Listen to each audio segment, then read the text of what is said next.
Dave Palumbo here with RxMuscle.com, and I have Chris, the technician Aceto, across Skype, across the world, across the country, actually only in Maine. But we're going to talk about the 2016 Arnold Brazil lineup. Chris, a very small lineup, only 6 competitors competing this year. We said it was going to be tough for these guys to hang on from the Arnold USA through the Arnold Australia into the Arnold Brazil. 3 continents in 6 weeks. It's a tough one to do, but Kai Greene is up for the task. At the last minute, he throws his hat into the ring, obviously winning the Arnold USA and then the Arnold Australia. He's got to be the favorite going into this event.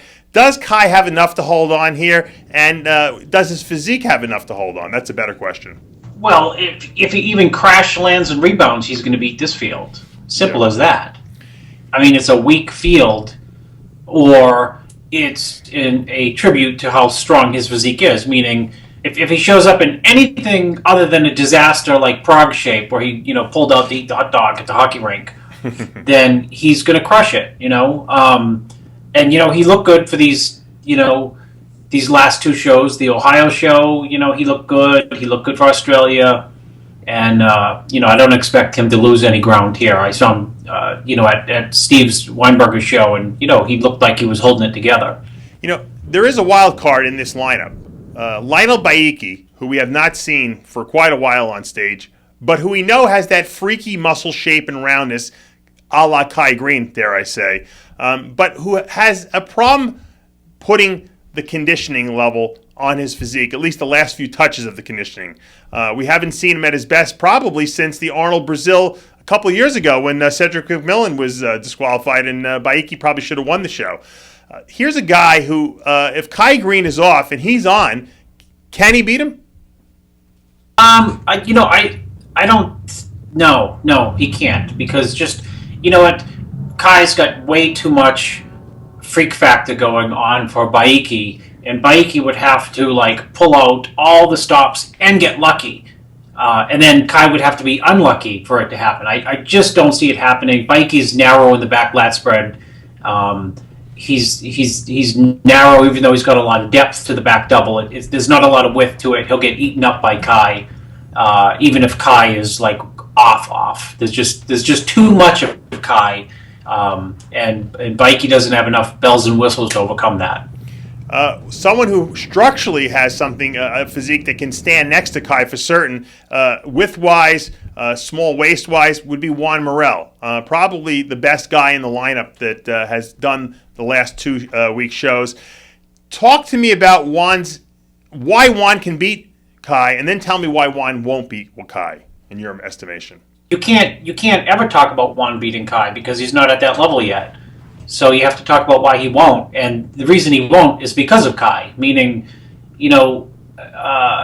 Kai's legs are twice the size of Juan's, and he's just got way too much crazy. I've been training 25 years thickness than Juan. The difference between Juan, who's a very, very good bodybuilder, and Kai at this point in the juncture is just that Kai is like a Dexter, meaning these guys haven't been in the gym like Juan 10 years. They've been in the gym 20 years and 23 years, 25 years, and it shows up on their physique. So I don't think at this point there's anything Juan can do to catch like a Kai. Kai's just really, thickly matured, a lot of dense muscle behind him, and it's, it takes all the stars to line up for a Cedric McMillan with height to be able to even negate it for a few minutes, let alone an entire prejudged finals. So as great as as much as one has improved in the last 2, 3, 4 years, it just it's like Kai has got Coleman looking muscle. Now, Ronnie Raquel is also in this lineup. Obviously, a great bodybuilder, good symmetry, small waist. He's got pretty much one of those physiques that if you put him in any show where there's not any superstar there, he has a good chance of winning it. I don't think he's going to have enough to push past Kai Greene at this particular show. He doesn't have the size. He doesn't have the wow factor. but when we look at a guy by the name of Josh Lenardowitz, who kind of shocked the hell out of everyone this year, well, at the end of last year, he won 2 pro shows at the San Marino and the Ferrigno Legacy. He finished second behind Cedric McMillan at the Poland show, which was the Kevin Levrone Classic. And then, of course, that great third-place finish at the Arnold USA. Lenardowitz has not stopped. I see him on the list here. I do hear rumors, however, that he's having some visa problems. If Lenardowitz shows up, where does he place here? Does he beat Juan Morel, at least? I mean, I think the 2 stories of the weekend are going to be, or the week is, Kai wins, and then the second story really is going to develop. It's going to be who wins Josh versus Juan, and I think that it's an important contest for Juan because these guys are like on the edge. You know what I mean? They both have won shows. They both place high at all other shows, extremely high, with the exception of the, let's say Olympia. Well, Josh got third at the Arnold. So, I think it's an important show for Juan is in that if he beats Juan, it just shows that Juan is a top 3 Arnold type guy, where Josh just got third at the Arnold in Ohio. And if he can't beat Josh, it just propels Josh to not quite another level, but it speaks volumes that he's here to stay.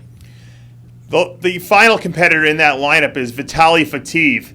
And, while, people would kind of dismiss him, I'm not dismissing him, and I'm going to tell you why. The guy has got a tremendous amount of mass on his body. He's a guy who size-wise can hang with Kai Greene. Obviously, structure-wise, he doesn't have the Kai Greene structure. But what if this guy comes in razor sharp, Chris, with all that oodles of muscle that he packs, and Greene is off a little bit? Can this guy be like one of these out of the woodwork, surprise wins here, or am I pipe dreaming here? You better get that, close the show down and get that OxyContin off to your father. Why I understand is run out because Kai is. There's a few people right now in the sport at different levels than other people, and Kai's one of those people.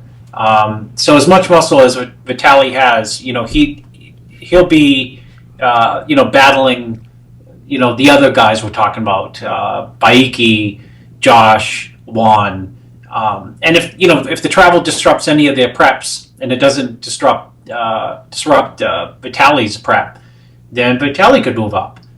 You never know. I mean, it depends on the flavor of the judging panel, which means who judges. Of course, we're not going to have Lee Thompson and see a judging debacle that we saw a couple of years ago. What I mean by judging flavor is, some people like incredible condition, and that might determine who gets second place. And some people like the total package of, great condition and great fullness. And that's the apples and oranges analogy that we're always talking about. It's the apples and oranges kind of between Josh and Juan. If Juan's peeled, he'll clearly get second. If Josh is peeled and Juan's not, he'll get second, likely. But if Beyeke's full enough and tight enough, and he's got judges who happen to like that roundness or prefer that roundness all over on his body, as opposed to Josh, who's got some gaps, and Juan who's got some gaps, maybe he'll sneak in there second. So, the judging panel plays a role. It'll be an interesting lineup for certain. Obviously, Kai Greene going for win number 3 within the last 6 weeks. That would be 3 Arnold wins. I think that would eclipse Dexter's streak right there. But I guess that would say Kai's back on the map. But, as Jay Cutler would say, I don't think we're going to ever see Kai Greene back on an Olympia stage. I think it's going to be hard for Kai to sit the Olympia out if he wins 3 in a row. We won't know until this weekend. Stay tuned to all our coverage on RxMuscle.com all weekend long, sponsored by SciTech Nutrition. Visit SciTechNutrition.com. I'm Dave Palumbo with Chris the Technician Aceto for RxMuscle.com.